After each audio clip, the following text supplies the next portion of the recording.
Olá, queridos irmãos, a paz do Senhor Jesus. Que bom que nós estamos aqui para mais uma pré-aula da nossa Escola Bíblica Dominical. Que bom que Cristo, nosso amado e Salvador Jesus, Ele tem nos concedido mais esta oportunidade para estarmos aqui passando para você, querido professor, superintendentes, alunos das Escolas Bíblicas Dominicais, mais alguns comentários.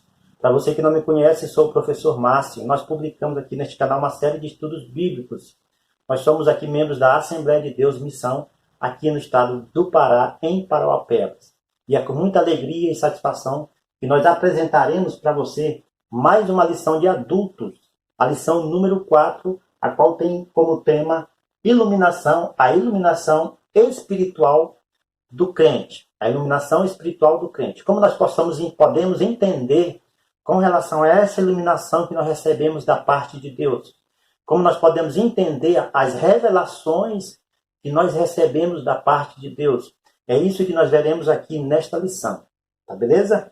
O texto áureo dessa lição diz: para que o Deus de nosso Senhor Jesus Cristo, o Pai da Glória, vos dê em seu conhecimento o espírito de sabedoria e de revelação.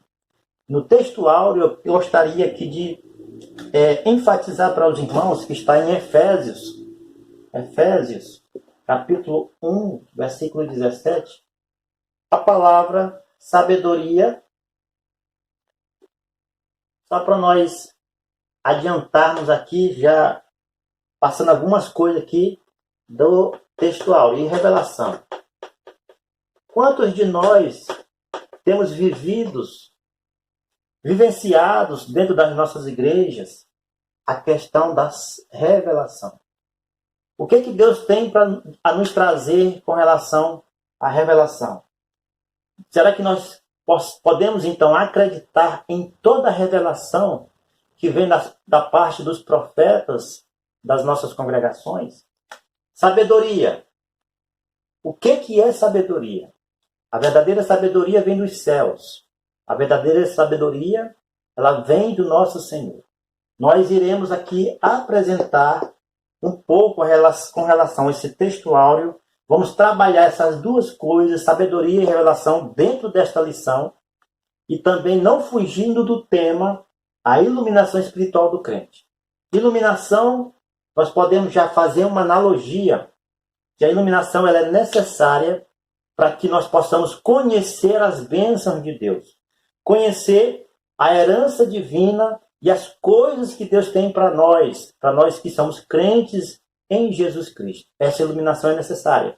É como se fosse uma iluminação, podemos dizer assim, como se nós colocássemos então uma iluminação dentro de um quarto e através dessa iluminação nós conseguimos enxergar com mais detalhes os móveis deste quarto. A iluminação do crente, através da palavra de Deus, também é necessário para que nós possamos enxergar todas as bênçãos espirituais que Deus tem para as nossas vidas. O objetivo geral, antes do objetivo geral, eu gostaria de ler aqui para os irmãos a verdade prática. A vocação do crente inclui a herança de preciosas riquezas conferidas aos eleitos pela grandeza do poder de Deus. Na verdade prática, aqui eu vou enfatizar para os irmãos preciosas riquezas. Será que essas preciosas riquezas, o autor da nossa lição está falando de bens financeiros? De dinheiro? Não. Aqui está falando de riquezas espirituais. Aquilo que Deus tem guardado para nós nos céus. Aquilo que Deus tem guardado para nós quando nós estivermos na eternidade. Talvez, meus queridos irmãos, a nossa mente humana, o nosso entendimento, a nossa visão, não é capaz de interpretar tudo aquilo que nós veremos no céu. Se nós tivermos a revelação de tudo que nós vivenciaremos nos céus, com certeza com as nossas palavras, nós não só saberemos explicar, porque as riquezas são muito maiores para nós, as riquezas espirituais. O objetivo geral dessa lição vai tratar sobre esclarecer o quê? 3 características. Esclarecer a dimensão da nossa chamada. A dimensão da chamada do crente. 2, segunda característica, as riquezas da herança divina. As riquezas da nossa herança nos céus, da herança divina. E o terceiro característica, a terceira característica deste objetivo geral é a grandeza do poder de Deus. O poder de Deus, ele é imensurável. O poder do nosso Senhor, ele é muito grande. Não há outro poder que possa se colocar acima do poder de Deus. Deus está no controle de todas as coisas. Nós iremos detalhar nos pontos aqui dessa lição com relação a estas 3 características do objetivo geral que eu acabei de colocar aqui.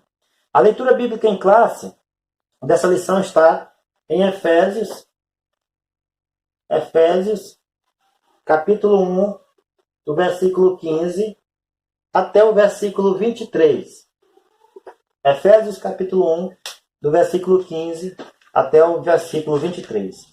Nós estaremos estudando aqui 3 pontos importantes dessa lição. E dentro de cada ponto tem os seus subtópicos, os subpontos. O primeiro ponto vai tratar sobre a esperança da vocação e as riquezas da glória.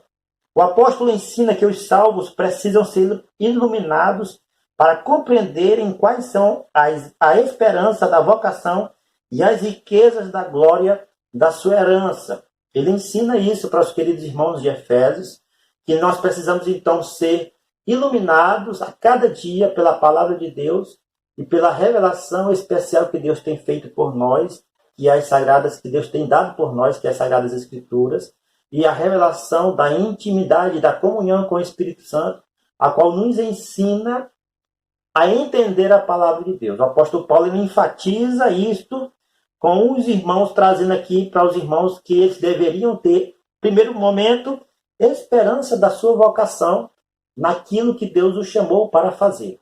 A chamada do crente. O primeiro subtópico deste primeiro ponto vai tratar sobre a ação de graças e intercessão. O apóstolo se alegra em dar graças a Deus pela vida dos eleitos, conforme Efésios 1,16, e por todas as bênçãos espirituais recebidas, tais como a eleição, a predestinação, a filiação e o dom do Espírito. Nós estudamos sobre isso na lição anterior, sobre eleição e predestinação. E ele intercede pelos irmãos de Efésios. O apóstolo Paulo, ele intercede pelos irmãos porque Deus derramou sobre eles todos esses dons que eles deveriam então exercer essa chamada, utilizando esse dom que eles já tinham no seu ser. O dom do Espírito Santo que distribui todas as coisas, que se encarrega por todas as coisas. Eles já eram eleitos por Deus desde a fundação do mundo. Os crentes são predestinados, já com o destino certo, a chegada certa, a sua casa certa, que é os céus de glória, destinado já, os eleitos são destinados à casa de Deus, e eles também receberam de Deus a filiação de Deus como Pai. Os crentes em Jesus Cristo são filhos de Deus. Aqueles que não são convertidos em Jesus, eles são criação de Deus. Mas aqueles que se convertem a Jesus Cristo, eles passam a ter esta parte, este dom do Espírito Santo, que é a filiação de Deus como Pai, como seu verdadeiro Pai. Porque nós entendemos que isto é necessário para que nós possamos, então, herdar as heranças divinas também nos céus. Nós precisamos ser herdeiros. E para ser herdeiros, o Espírito Santo, através do seu dom precioso, ele nos concede esta parte de herança, nos concede esta transformação de sermos filhos de Deus. O segundo subtópico deste primeiro ponto vai tratar o seguinte: a esperança da vocação. Em sua petição a Deus, Paulo intercede para que o Espírito Santo ilumine os crentes, a fim de saberem qual seja a esperança da sua vocação. Assim, eles seriam capazes de experimentar e conhecer profunda e espiritualmente os privilégios de serem vocacionados. Deus, ele vocaciona, todos nós temos uma chamada. E esta chamada, ela precisa ser exercida. E a esperança do apóstolo Paulo era para que todos os irmãos pudessem entender o quão grande é importante esta chamada, para que quão grande os irmãos possam exercer esta vocação de, assim como Deus os resgatou do lamaçal do pecado para a sua preciosa luz, agora como luz do mundo, os crentes precisariam então revelar e mostrar para o mundo as suas ações justas.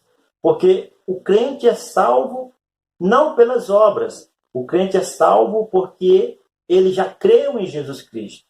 Ele foi salvo em Jesus Cristo. Efésios 2:8 fala muito bem disso, que nós somos salvos pela graça por meio da fé. E isso não veio de nós, é dom de Deus. A nossa salvação é pela nossa fé em Jesus Cristo.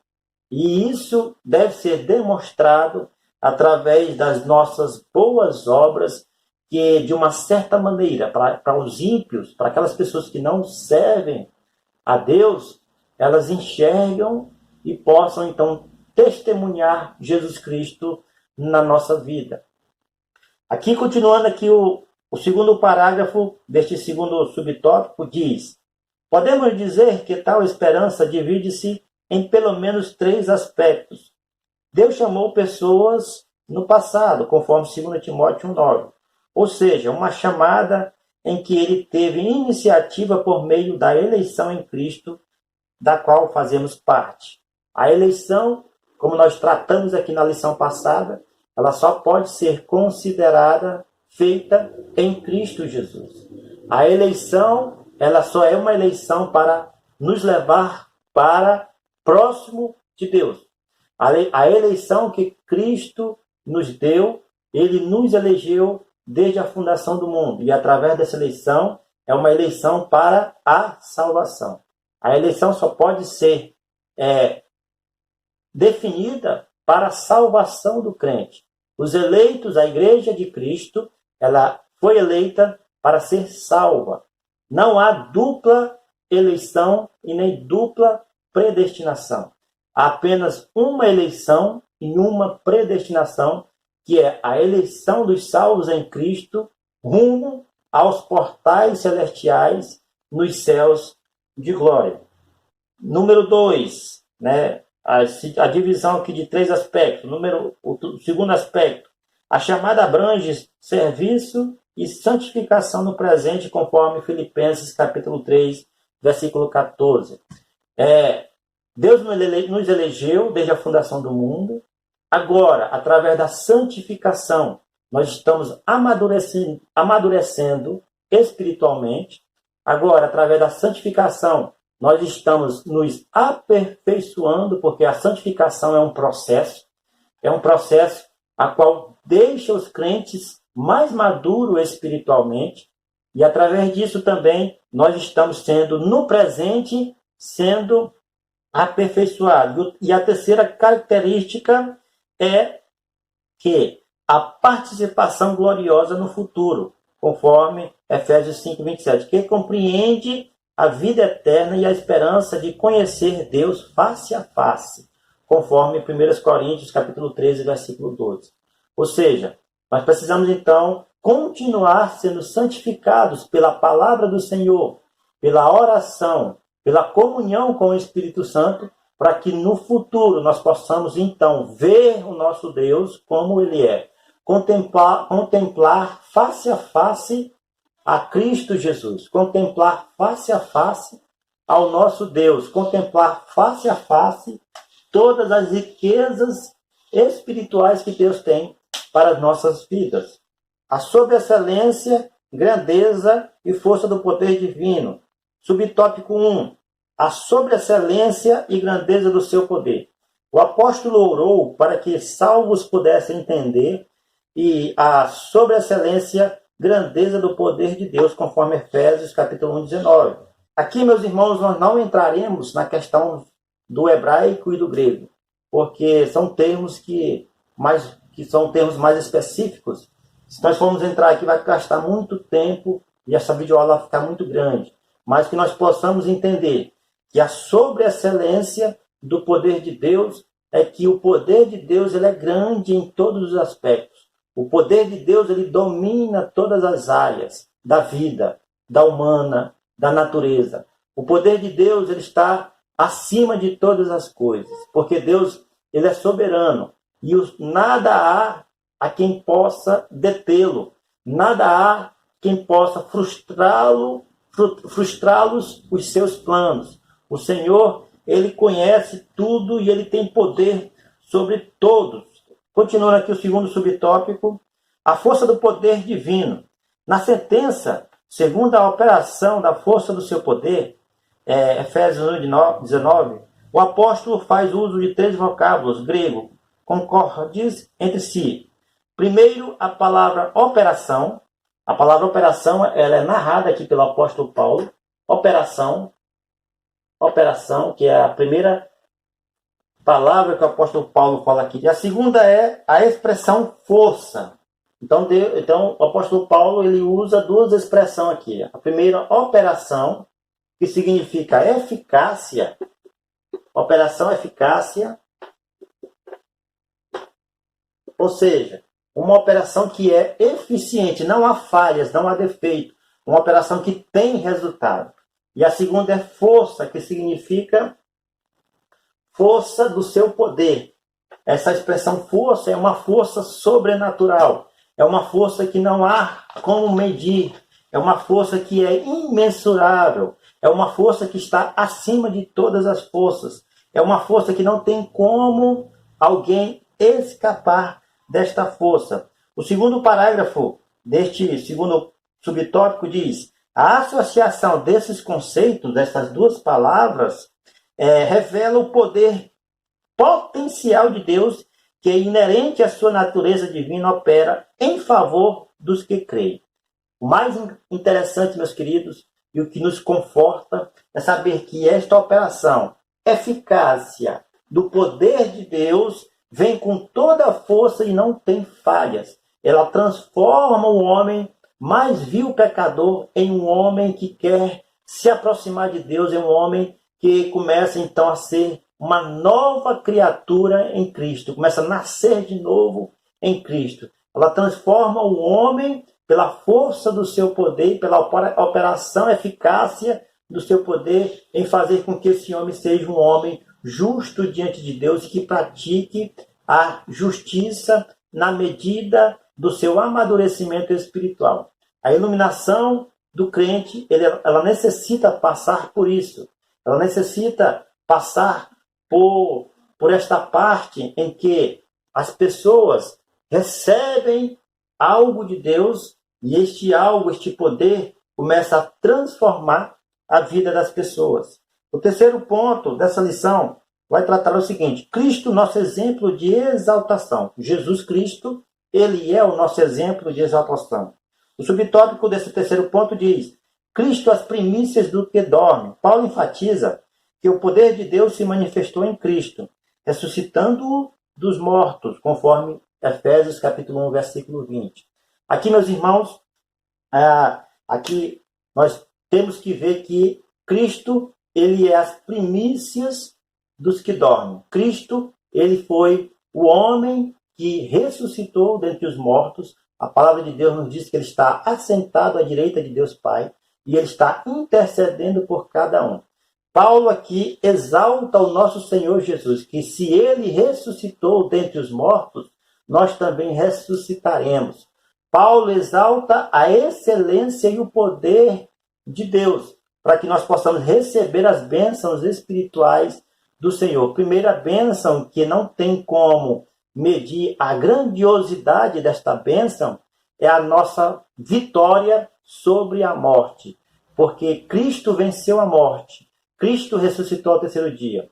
E junto com ele também, que foi as primícias, o primeiro que ressuscitou, dentre muitos que irão se ressuscitar, na ocasião do arrebatamento da igreja, para a vida eterna, dentro estas condições, nós também receberemos esta vitória, esta riqueza espiritual, de estarmos contemplando a vitória sobre a morte, estar recebendo o nosso lar patrimonial, que é os céus, está contemplando face a face o nosso Deus, está contemplando também tudo que Deus tem para as nossas vidas na eternidade. Esta sim é o exemplo de exaltação que o apóstolo Paulo nos orienta nesse primeiro subtópico. Continuando aqui, o mesmo poder que ressuscitou a Cristo, está disponível também aos salvos, Efésios 2:6. Deste modo, os crentes vencerão a morte e se erguerão gloriosamente de seus sepulcros para reinarem com Cristo eternamente. João capítulo 5, 28 e 29. Nós também reinaremos com o Senhor eternamente. Nós também reinaremos com Cristo para todo o sempre. Todos aqueles que crêem em Jesus com toda a sua força do seu coração, com todo o seu ser, reinarão com Cristo na glória. E isto é um dos mais preciosos dons do Espírito Santo, a qual Ele tem nos concedido. Esta comunhão com o Senhor para toda a eternidade. Esta faz parte desta iluminação espiritual, para que nós possamos enxergar com maior clareza aquilo que Deus tem preparado para nós. O segundo subtópico deste terceiro ponto diz: Cristo é levado à direita de Deus. Paulo reforça o poder de Deus quando da elevação de Cristo ao trono, pondo-o à sua direita nos céus, conforme Efésios 1:20.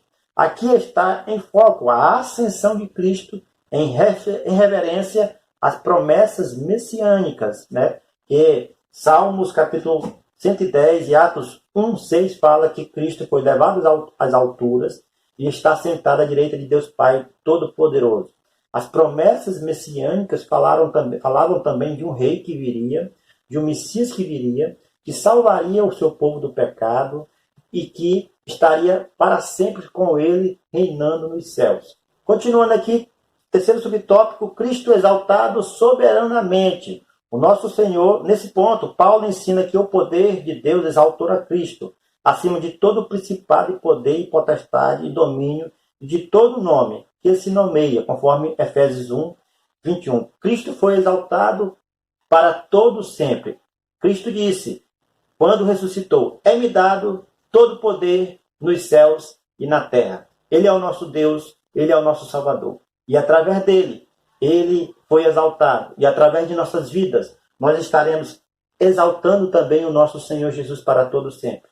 E através dessa exaltação, nós teremos o privilégio de estar com ele na glória para todo sempre. Meus queridos irmãos, rápidos comentários. Espero que você tenha gostado dessa videoaula. Até a próxima aula, se Deus quiser. E eu quero falar para você que não é inscrito, se inscreva, curta, compartilhe. Ajude a divulgar este canal para abençoar outras pessoas também, falar do nosso Senhor Jesus Cristo, tá bom?